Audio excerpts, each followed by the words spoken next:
বাড়িয়াদহের Taltala sporting club সেই ক্লাবে গিয়ে ফের ঘটনার পুনর্নির্মাণ। জয়ন্ত সিং এবং সৈকত মান্নাকে নিয়ে ক্লাবের সিল খুলে আবারও ঘটনার পুনর্নির্মাণ। পুলিশের তরফ থেকে আবারও ক্লাব সিল করে দেওয়া হয়। দক্ষিণেশ্বর থানার পুলিশ গিয়ে ক্লাব আবারও সিল করে দেয়। আর তার আগে ক্লাবের সিল খুলে ঘটনার পুনর্নির্মাণ। এর আগেও এই তালতলা স্পোর্টিং ক্লাবে জয়ন্ত সিংকে নিয়ে এসেছিল পুলিশ। যে সমস্ত ভিডিও ভাইরাল হয়েছিল এই ক্লাবের ভেতরে নানা ধরনের অত্যাচারের ছবি, কোনো ব্যক্তিকে চ্যাংদোলা করে মারধরের ঘটনা, কিশোরের উপর নারকীয় অত্যাচার, বিবস্ত্র করে তার গোপনাঙ্গের সাঁড়াশির চাপ, যে সমস্ত ভিডিও ভাইরাল হয়েছিল সেই সমস্ত ঘটনার প্রেক্ষিতেই এই ক্লাবে এসে ঘটনার পুনর্নির্মাণ করে গোটা বিষয় বোঝার চেষ্টা পুলিশের। এর আগে একবার হয়েছে, তারপর আজ আবারও এই ক্লাবের সিল খুলে পুলিশ আসে। সিল খুলে সেখানে জয়ন্তকে নিয়ে এসে ঘটনা পুনর্নির্মাণ হয়। বরুণ সেনগুপ্ত আমাদের প্রতিনিধি রয়েছেন আমাদের সঙ্গে। বরুণ, আরও একবার আজ এই তালতলা স্পোর্টিং ক্লাবে এলো পুলিশ জয়ন্তকে সঙ্গে নিয়েই, কি হলো তারপর? একেবারেই আরো একবার এই তালতলা স্পোর্টিং ক্লাবে কিন্তু আসলো। শুধু জয়ন্তকে নয়, জয়ন্তের সঙ্গে সৈকত মান্না ওরফে জঙ্গা, তাকে নিয়েও কিন্তু আসা হয় এই যে তালতলা ক্লাব হয়েছে সেই তালতলা ক্লাবে।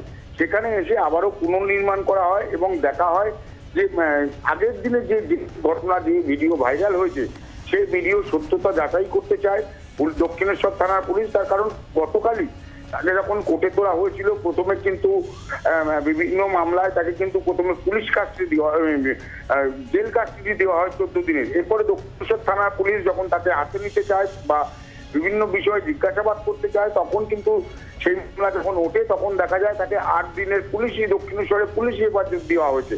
এবং এই পুলিশি হেফাজত দেওয়ার পরেই তাকে কিন্তু নিয়ে আসা হয় এই তালতলা ক্লাবে এবং সেখানে পুনর্নির্মাণ করা হয়। তারপরে যখন পুনর্নির্মাণ করার পরে তারা চলে যায়, তারপরে কিন্তু আবারও নতুন করে দেয় এই তালতলা ক্লাব।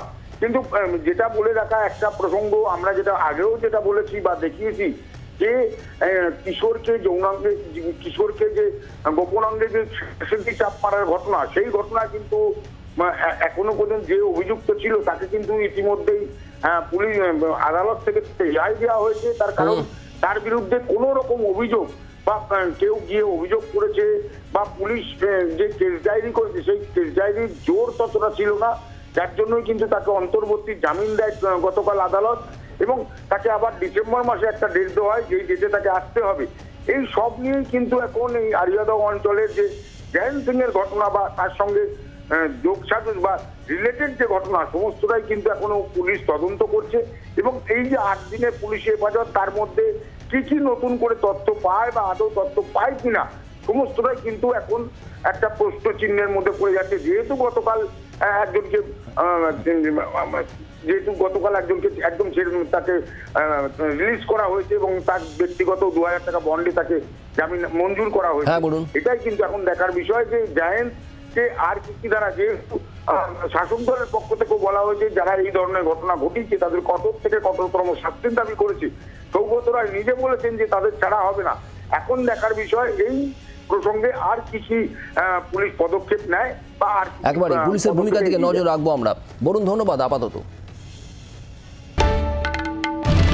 বাংলার আওয়াজ, বাঙালির আবেগ, জি 24 ঘন্টা।